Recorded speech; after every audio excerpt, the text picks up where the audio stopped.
Come back from that short commercial break. Ochaline abagezi abalungi abomusono abomulembe guno, the label that is going to take you from this generation to another generation, that is King Smith. Ate siberanzeka mbera nechana chiwala ekimanyiddwa nga nakubala ebintu byokumpana nja kuleka wano ng'ogenda tokiddanga kale mpano nina kiri beautiful kimamasita kimemeto kimamito ky'omuntu omu bakiyita roda Mbabazi tubeera wano roda Mbabazi naye wano nga twerimbalimba nti nno nga twefera naye namwe mubeera namwe ne mutukkiriza nawe nokkiriza behind the scene wano nonfera nonfumba ate nkole ki nenzija kyenasomerera kasita omukulu asiima Nagala mwenga kutwala kwa lyo budebuleme kutukwata. Ntwala.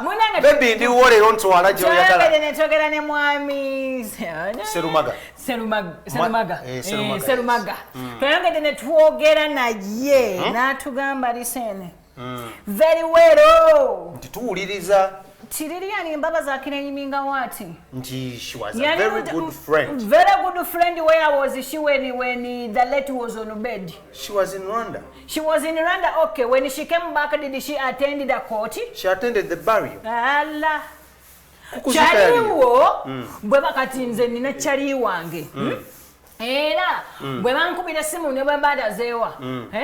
Fubokulanga akomawo kuki? Ku ground. Ku ground kuba kimanyi. Ebintu byenyonyi roda tobisaagiramu. Ai kyosazesa ticket. Wala tolina okasente kali plan. Okeola. Amasimu nze nkubulira mazima. Amasimu obakuba. Rabbi gata ke kamulemi okwewola nitumusondera atolo. Ati abadde mukomera okitegera nga talina ngeri gya contacting abantu be okitegera. Ne wali bobanga oli bwe wetaayaye. Kugambye ofuna engeri ne gyofera fera wakasene ne kakola. It was a traumatizing moment. Exactly. But era obononya for a woman I expect Serumaga to understand. Women have weak hearts. So maybe we are worried anti radio bamugize. You know radio was pronounced dead before dead. Then it was pronounced dead after dead. Before dead, omwami onatugambye nti bw'otunuulira ebifaananyi bya omugenzi radio olaba nga alabika yafiira ku sinwadi. Kigambo kyogere nnyo alabika. Kigambibwa nti naye ye engeri gy'atali investigator okitegeera ate nga si musawo kuba tasobola concluding naye nti bagenda omutunulako abavubuka banyiizako ekintu kimu batugamba mu mawulire. He who alleges must prove. No. He who alleges must prove. If he comes out and alleges, atandiko tubulira source ye jajambuye. Akugambye according we babikira radio. Yali mulamu yali mufu. Namutunu mu ddwaliro. Namutunulako bw'ati ng'omulambo teguli ki fresh. Era waliwo possibility okubanga yafalina Serumaga lindako. Serumaga ina experience mirambe giri fresh ne gitali fresh. Singo bateyo no mumbuliza. Yakomyoko yagambye nti omukulu Washington abimanyiko enfeeyo omanyi kirigenda okukola kansoke mpuyize Serumaga engeri mu interview nze because n'ebibuuzo binyo binjagala okubuuza nga ndibuuza Serumaga but since nabadde wa big eye kati kasoke soko mpe Serumaga kyekyo sibiddabuusi byange Moses nti yafa first fail naye Moses okusinza ku bifaananyi bye twalaba alabika yafiira ku siini bulamu naye olw'okuba nze siri investigator siri musawo tewali alina bujulizi okujjako Washington fenna bye tulina bya ŋŋambo byeraba ku TV n'abantu be baayogera tewali kituufu Washington yakimanyi n'abantu ababikkirira keesi eyo okulaba kuba waaliwo ekivulu ky'omwana ani Spice Diana naffe kyetumanye kitukkiririzaamu yayinza okuloza yateekawo nnyo naye ne mu kkooti teyaliiyo paka omusango legwaga ayinza okuba yajjayokko naye ffe twaliyo paka nga ne Troy tumulaba nga n'abafamire be tubamanyi paka kesi era n'omulamuzi wamwe Tajeni Francis Abodo yasala omusango olwamala omusango nebamufuula DP kesi ya Moses eri political ne ripooti eri conclusive we bantiza teriiwo paka ebintu ebyekyuka tewaba wanenyamu ne Lillian sirika naffe tusirise time will tell the right report naye omuntu gwe tulina okuteeka kesi nga tannafa ye Washington njagala kutegeeza ensi manyi kati nze ndi kansala kino Lillian kigende gyali teri mukwano waddala bw'oba oli musajja nga toli mukazi mukwano gwo waddala yennyini bw'oba oli muwala mukwano guwadde kitaawo era kitaawo bwe yafanga oli mukazi omanya tolina mukwano gw'omu nsi buli abeera naawe aba alina kyakufunako nga naawe olina kyomwagalako bw'oba oli musajja nnyoko nga yafa tolina mukwano gw'oku nsi buli abeera naawe aba alina kyakwagalako ate nga naawe olina kyomugattako kati Lillian bw'aba yali mukwano gwa Moze nnyo lwaki teyaliiwo nga Moze bamukuba mu bbaala lwaki yali tatambudde naye wokitegedde yali mukyala we nga balina amaka Moze yalina amaka nti abeera gindige maka ge nga Kamiri bw'abeera ne mukyala we anti kyembuuza Moses mu bannamawulire mwamukwatako ng'aguddewo nti alina amaka yawasa yalina abaana bayitirivu kale tusobola kukwata mukazi omu ataali wampe tugamba nti yali mukazi we talina kitwandiise talina kintu kiri mu mateeka talina legal right kirenyenga nti yali mukyala we okuggyako ng'alina ki era mu abaleyo nga muwasa ddala mu abayimbi bemwekwanyakwanya ne muzaala mu bawala bw'oba tolina legal right eraga nti uyo mukyala wo tajja kugenda ku UPRS gye tujesinga copyright akireyininge ownership okuggyako ow'empeta bw'aba si wampeta olina okuba nga wamuteekamu nga next of kin Moses Radio wali adigestayinga next of kin ku UPRS gye direct ateekayo maama we ettaka lyekagga njagala basuubiza nti bigenda kugwa naye ekirina okumanyira kwetaaga buyambi ennyumba ya maama weeri n'ekijja ettaka erira mu makkati siryafu yali tannalisasula naye essuubi eririwo ku nannyini ttaka eryo nti ali willing okoperatinga naffe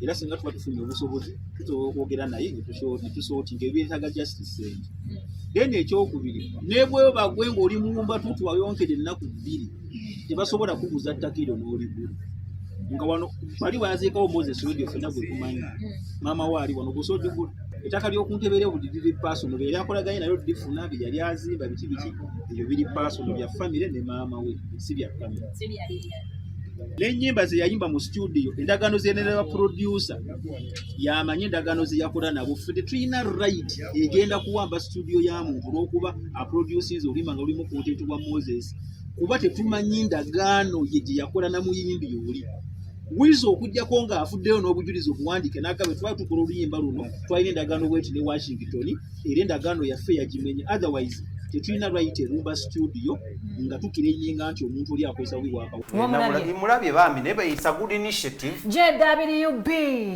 busungu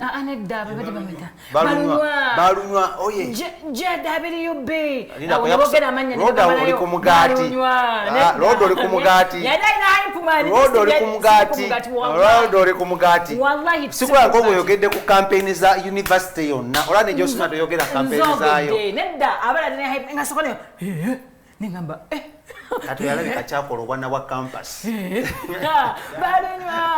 balunywa roda yani balunywa nida balu basose balunywa balunywa ora bana ina hype mani kajjokola nawe goli muntu yenda yo hype mani nasokana gena nagamba nonimba chi balunywa na yo peni ne malanji kwatako nanjifuna bwenti balunywa tukana mu kigayo injinja nakuzoma ezi 3 March tewali walaje tugenda kubeera bannange tugenda kubeera wali ate ejinja abantu ejinja tujja tugenda kukigala enjinja so wiki ino kasale kafulumye so bannange temukalya katereke kompola mpola so that aka February kasanga kano rede hapo emitwalo 5 tandiko sasula mpola atenze nyaganyo initiative y'abaana abatonga abo people that come out to okwekolera with good ideas creative ideas so creative ideas okulya sente sikulya mwana zirye abana bali koleza babiri gana bali ingira amaje ateka funeka mu bwakadama so muganda wange erinya kwasira bulungi bamuyita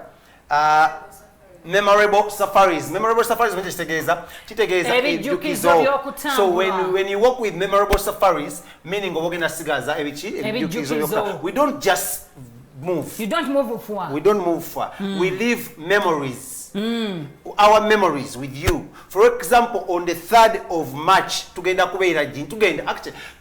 yugumya jinja. It's going to be a full packed weekend. What do you watch?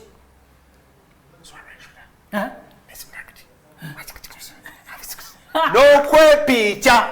wali na king montage nga yekuba ebifaananyi wali wona bya bwerere bili on house osasula chetano cho on house ofuna ekifaananyi nofuna ne ka video mulekera kupostinga bu video ku social media zammwe area view webale nnyo obutakwatagana so kopeka video yako mbalage kyentegeeza postinga ka video nga kalaga nti nno you've traveled with memorable safaris postinga video ngeraga the memory you've created olaba omwana okalabako kikigale ni jinja ngena ayagala okusasula agenda kubanga ayita ku 0705 noti 5 noti 07 noti 5 notis noti 0 noti 5 soma mu luzungu 300 satu noti 510 5 noti emu oba 0759 noti 7 noti 5